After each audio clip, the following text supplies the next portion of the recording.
आदाब।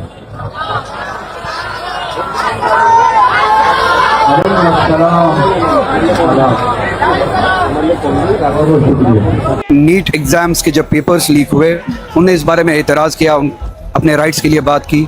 उनको anti national बताया गया, आतंकवादी कहा गया, पाकिस्तानी भी कहा गया। कश्मीरी अपने राइट्स की बात करते हैं, उनको आतंकवादी बताया जाता है। और इन लोगों को शायद तब लगता होगा कि कश्मीरी को आतंकवादी बताया गया, ये आतंकवादी होंगे, सच में आतंकवादी होंगे। इसी मुल्क में, इसी वतन में एक खित्ता ऐसा है जब वो इस तरह के राइट्स की बात करते हैं, उनको भी इसी तरह से आतंकवादी बताया जाता है। जिस तरह से आप आतंकवादी नहीं है, इसी तरह से वो भी आतंकवादी नहीं। हम इस वक्त जंतर मंतर पर मौजूद हैं। कश्मीर से सांसद रुहुल्लाह मेहदी जंतर मंतर पर आए और अपना सपोर्ट दर्ज किया।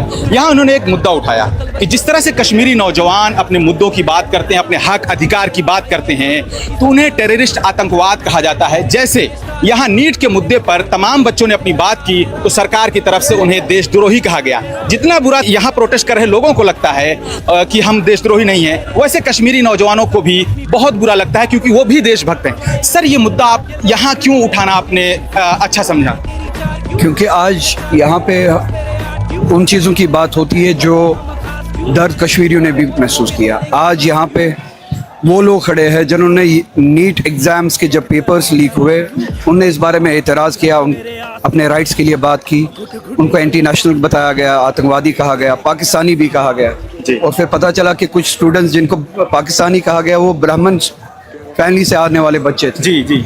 तो तब महसूस हुआ कि ये गवर्नमेंट कितनी एरोगेंट हो चुकी है कि अपने बारे में अगर ऑब्जेक्शन भी होती है और वो ऑब्जेक्शन अगर सही होती है, वो ऑब्जेक्शन करने वाले को कैसे पाकिस्तानी कहा जाता है, उनको आतंकवादी कहा जाता है।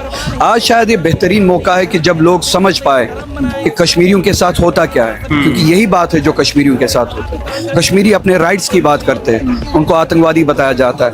और इन लोगों को शायद तब लगता होगा कि कश्मीरी को आतंकवादी बताया गया, ये आतंकवादी होंगे, सच में आतंकवादी होंगे, क्योंकि इनको हकीकत पता नहीं होती है। हकीकत सुनने के लिए जो जराया होते हैं मीडिया, वो सारे मीडिया वो कंट्रोल्ड है। तो आज मैंने ये सही समझा कि इन हमारे जो स्टूडेंट्स हैं, हमारे जो हम वतन हैं, इनको बताया कि इसी मुल्क में, इसी वतन में एक खित्ता ऐसा है जब वो इस तरह के राइट्स की बात करते हैं, उनको भी इसी तरह से आतंकवादी बताया जाता है। जिस तरह से आप आतंकवादी नहीं है, इसी तरह से वो भी आतंकवादी नहीं है। एक लास्ट मैसेज देशवासियों के नाम क्या देना चाहेंगे कश्मीर के मुद्दों को लेकर, और ये जो नीट पेपर लीक का मुद्दा है, और इस प्रोटेस्ट को फ्यूचर क्या देख रहे हैं आप?